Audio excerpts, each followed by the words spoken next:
morning. Happy Monday. Maybe put this down a little bit more, I think. I don't think I brushed my hair yet. I didn't brush my hair yet. But it's short. It's growing though pretty fast. Between the hair, skin, nails, the biotin, the keratin, and this hair serum that I got from Enhanced by Nature. You should check her out on Instagram. Enhanced by Nature.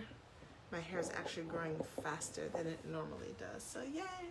Because I want to get braids. Alright, enough about me. Let's talk about you. Good morning. Chiropractor is necessary. Happy Monday. We are on day 33. The Abundance book with John Randolph Price. After this we have 7 days and then we are done. And maybe I'll still go live and talk about some other random shit. I don't know. We'll see. I need to get my nails done. My Halloween is wearing off my black. All right, let's get into the statement for today. It is day 33, which is the same as statement 3. I am conscious of the inner presence as my lavish abundance. I am conscious of the constant activity of this mind of infinite prosperity. Therefore, my consciousness is filled with the light of truth. I am conscious of the inner presence as my lavish abundance.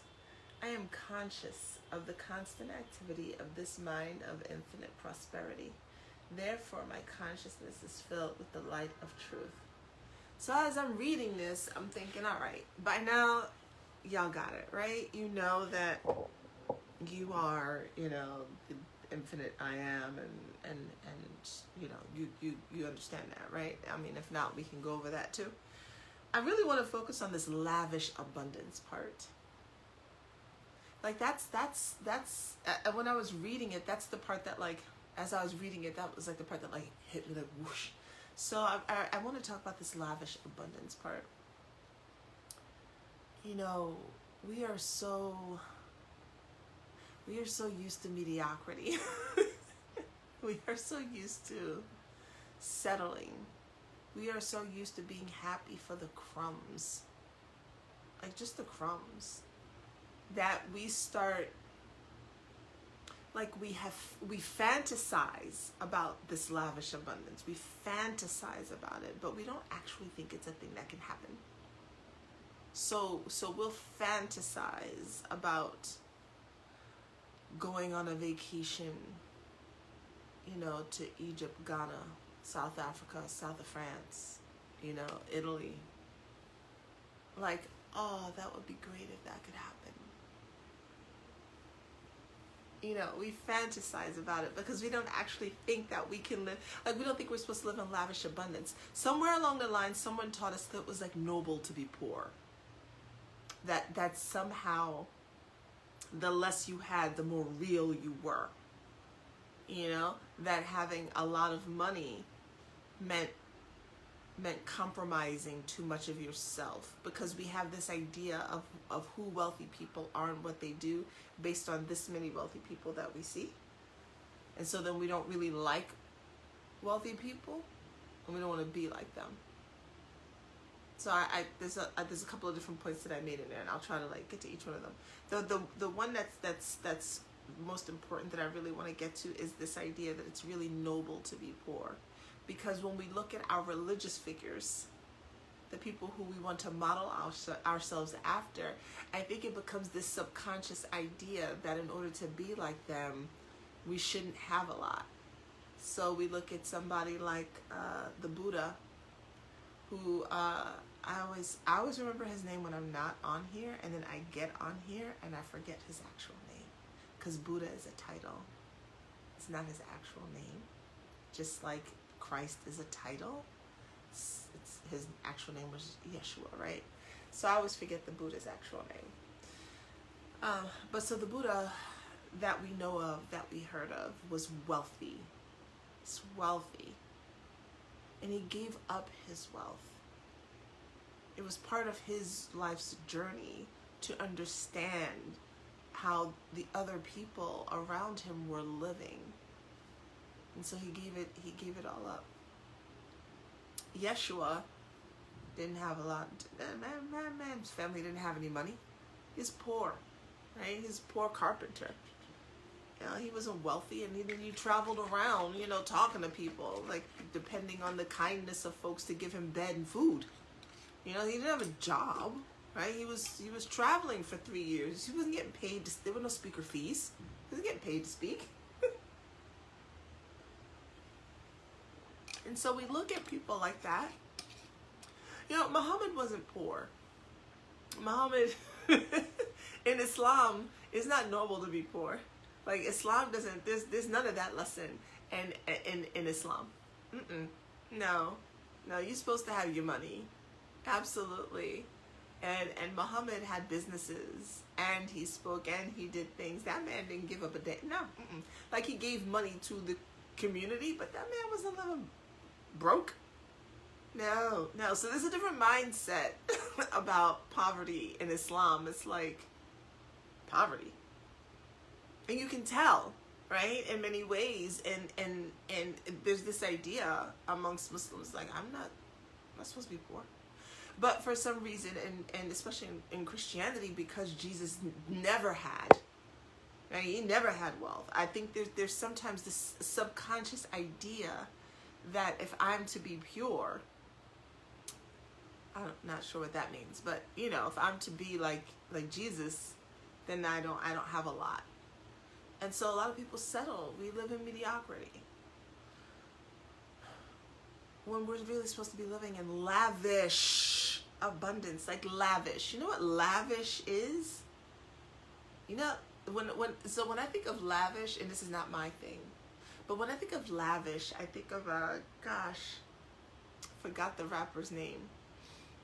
There's MC Hammer, and then there's another one who ended up going into business and buying real estate and such. But like, he had gold-plated knob handles for his faucets, and he had an elevator in his house. Southern rapper guy, I think, from Atlanta. Man, it's too early in the morning for me to remember people's names. To me, that's like when I first heard it, I was like, that's a bit much for me. But for him, that's lavish abundance, right? But we're looking at it like, I wouldn't do that. That man is happy with his gold-plated faucets. Like, when he turns on his water, gold faucets, not even gold-plated. When he turns on his water, he wants to come out of gold. And he made it do what it do so that could happen. So when you think of lavish abundance for you, does it make you feel uncomfortable? Does it make you feel uncomfortable to think of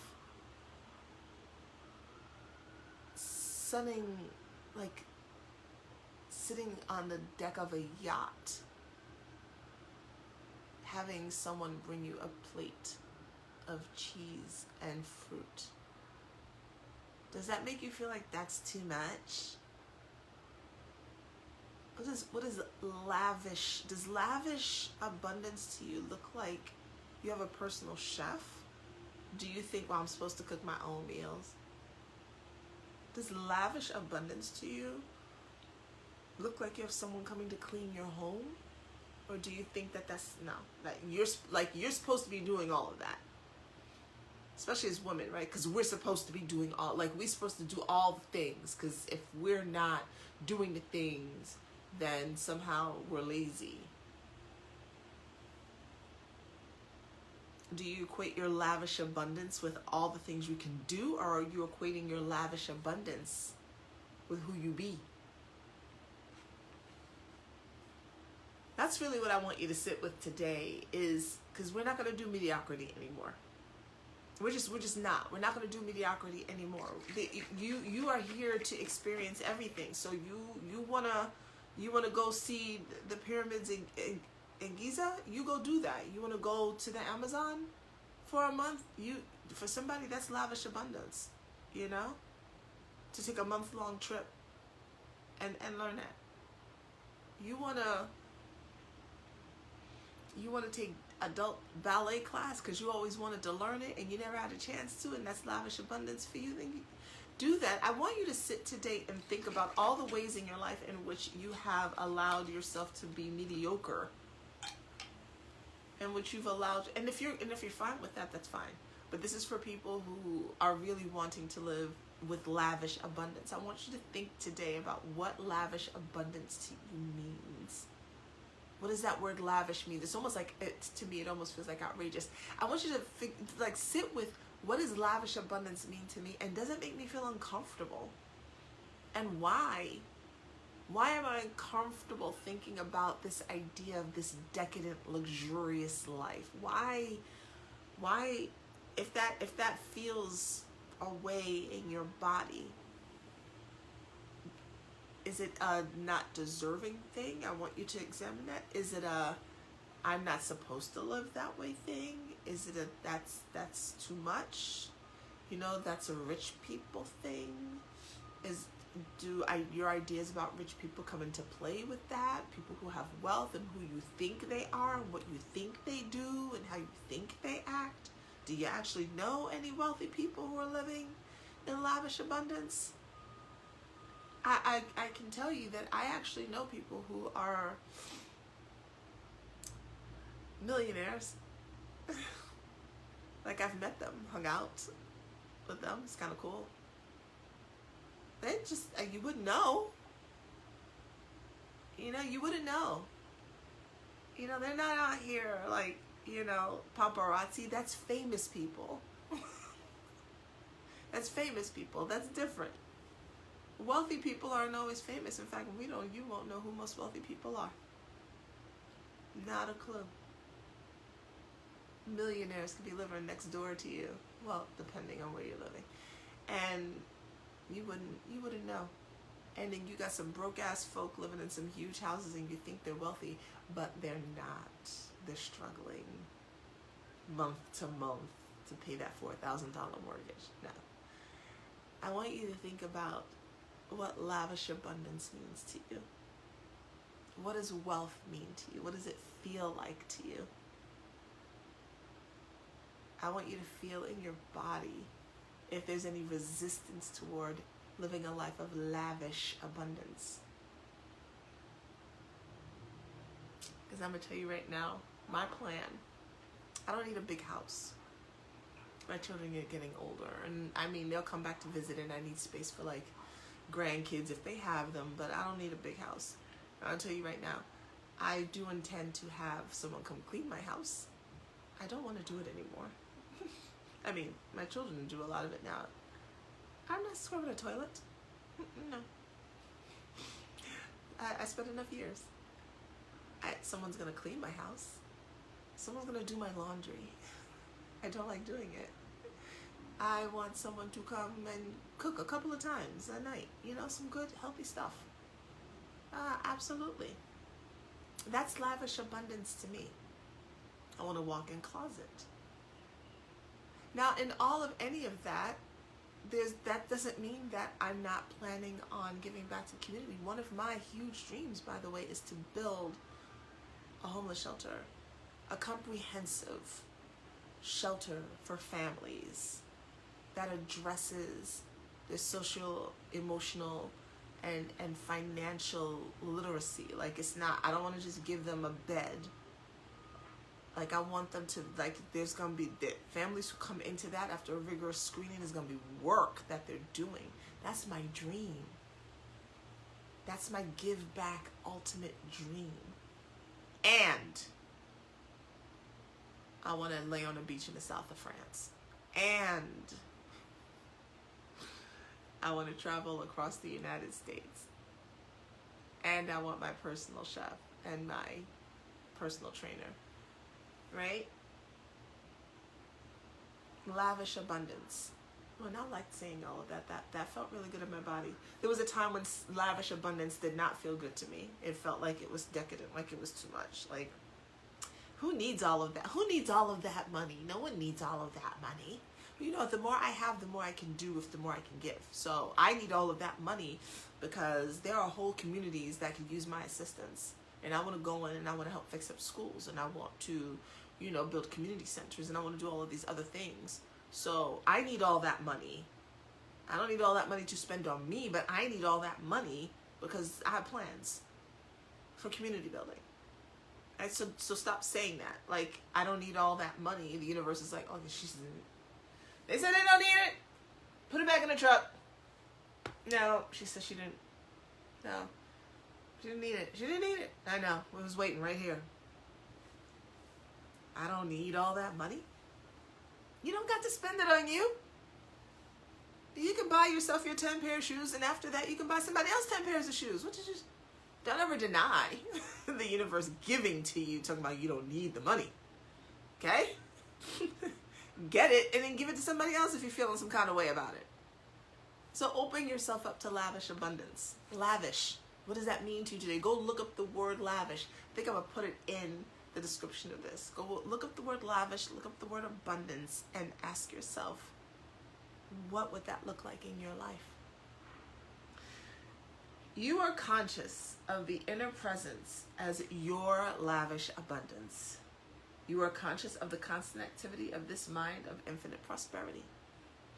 Therefore, your consciousness is filled with the light of truth. And the truth is, you are source energy in physical form, and there is no limitation to your abundance. And you are here to experience and live in lavish abundance. I'm going to put the definitions in there because I think we use words and sometimes we don't know what they mean. That's all I got for y'all today. Please go out and have a fucking lavishly abundant day today. Happy Monday. I'll see you tomorrow.